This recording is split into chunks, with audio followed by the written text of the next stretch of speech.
والصلاة والسلام على سید المرسلین محمد وعلى آلہ وصحبہ اجمعین اما بعد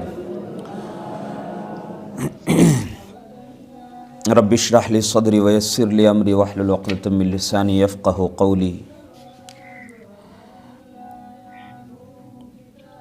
سب سے پہلے میں محترم حماد کریمی صاحب کا شکر ادا کرتا ہوں کہ مولانا نے مجھے دوسری مرتبہ اس طرح کے آن لائن محاضرے کے لیے یا درس کے لیے مدعو کیا ہے، آپ کے سہمائی یا ششماہی تدریبی تعلیمی عربی زبان کے دورے کے لیے۔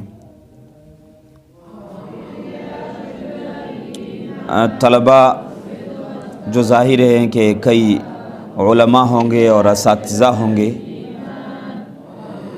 مولانا نے جو موضوع مجھے گفتگو کے لیے دیا ہے وہ تعبیر و انشاء کا موضوع ہے۔ تعبیر اور انشاء ایک ذوقی فن ہے،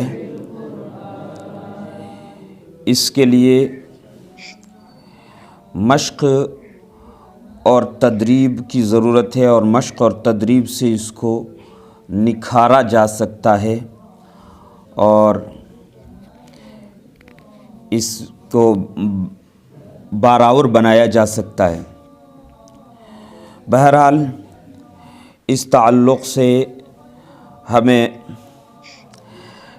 سب سے پہلے جملہ بنانا سیکھنا ہے، اور جملے کے بعد میں فقرہ، اور فقرے کے بعد میں مضمون اور ایک لمبا علمی مضمون۔ یہ اس کے کچھ مراحل ہیں۔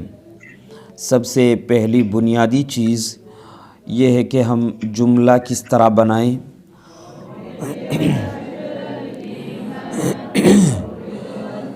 جملہ بنانے کے لیے ظاہر ہے کہ ہمیں عربی زبان کے کچھ بنیادی قواعد کی ضرورت رہتی ہے۔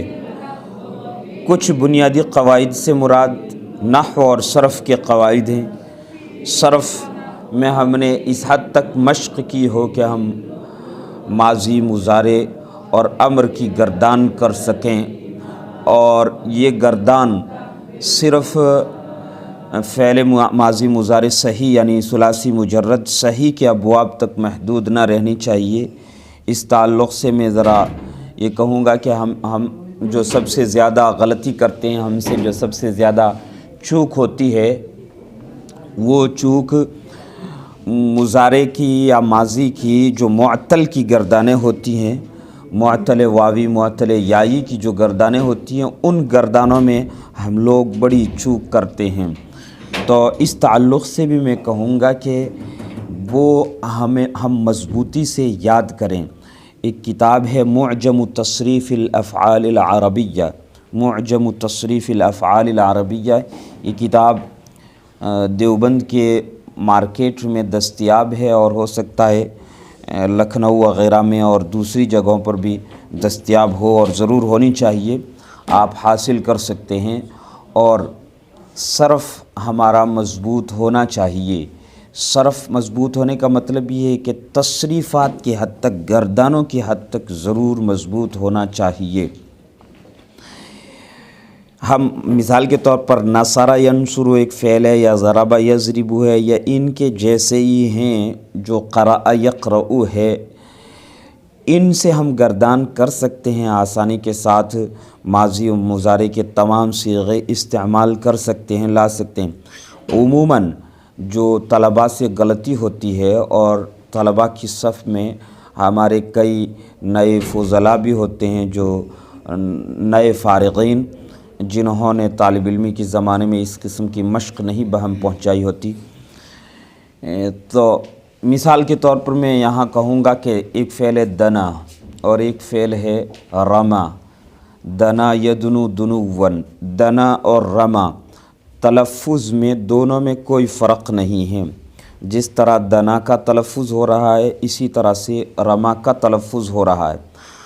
اب ہم جب اس کا تثنیہ کا صیغہ لاتے ہیں، مثال کے طور پر دنا سے کیا اور رما سے کیا تثنیہ کا صیغہ جمع کا صیغہ بناتے ہیں، تب وہاں عموماً غلطی ہوتی ہے اور کئی حضرات غلطی کر جاتے ہیں۔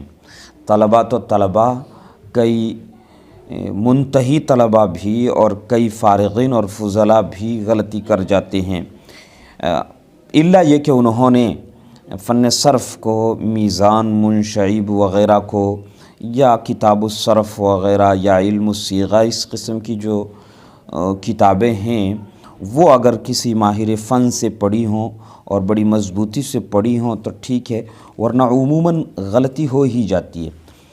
دنا سے مثال کے طور پر تثنیہ کا صیغہ دنا و آئے گا، اور رما سے تثنیہ کا صیغہ رما یا آئے گا۔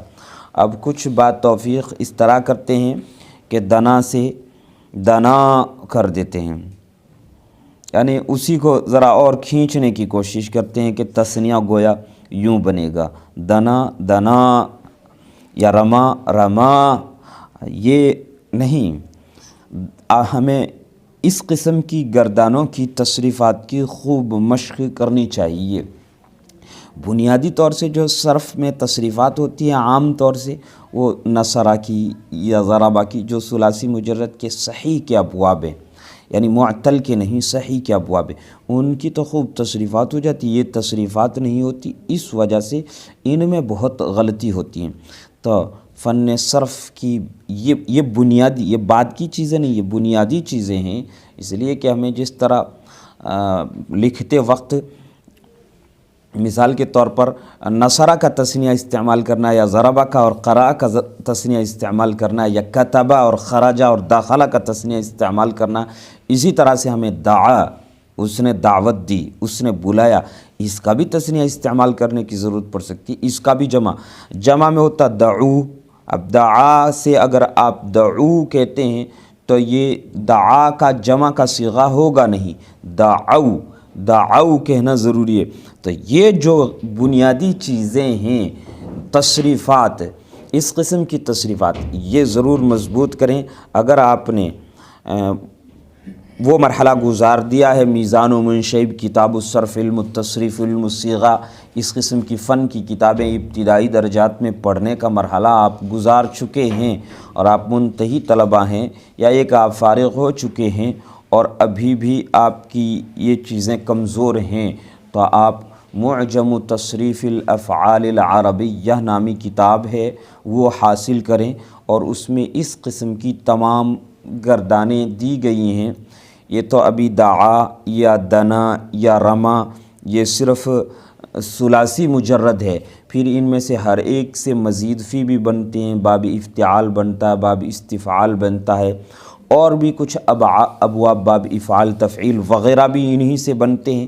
تو اس کتاب میں صرف خالص گردانیں دی گئی ہیں، خالص گردانیں دی گئی ہیں کہ مثال کے طور پر دعا سے ماضی کی گردان یہ ہوگی، مضارع کی گردان یہ ہوگی، امر کی گردان یہ ہوگی۔ پھر اس دعا کو ہم باب استفعال میں لے جائیں گے تو ماضی کی گردان یہ، مضارع کی گردان یہ، امر کی گردان یہ۔ یاد کرنا ایک بہت بنیادی چیز ہے ہم ہندوستانی لوگوں کے لیے۔ خیر، میں صرف پر چلا گیا۔ اسی طرح نحو کی بنیادی چیزیں، بنیادی باتیں، مثال کے طور پر آپ کو معلوم ہونا چاہیے کہ 12 منصوبات ہیں اور 8 مرفوعات ہیں اور 2 مجرورات ہیں۔ اس میں سے کون کون سے معرب ہیں، کون کون سے مبنی ہیں، فعل میں سے کون کون سے معرب ہیں اور کون کون سے مبنی ہیں۔ معرب اور مبنی کی اچھی طرح سے آپ کو تمیز ہونی چاہیے، اور پھر مرفوعات، منصوبات، مجرورات، ان کو اچھی طرح سے سمجھ لینا۔ یہ بنیادی چیزیں ہیں، کچھ اور جو موٹے موٹے قواعد ہیں وہ نحو کے بھی مضبوط ہونے چاہیے۔ اس کے بعد میں پھر ہم انشاء کی جانب بڑھیں گے۔ یوں تو ایک عربی زبان عام بول چال کی ہوتی ہے، یعنی چھوٹے چھوٹے جملے بنانے، مثلا ھذا قلم،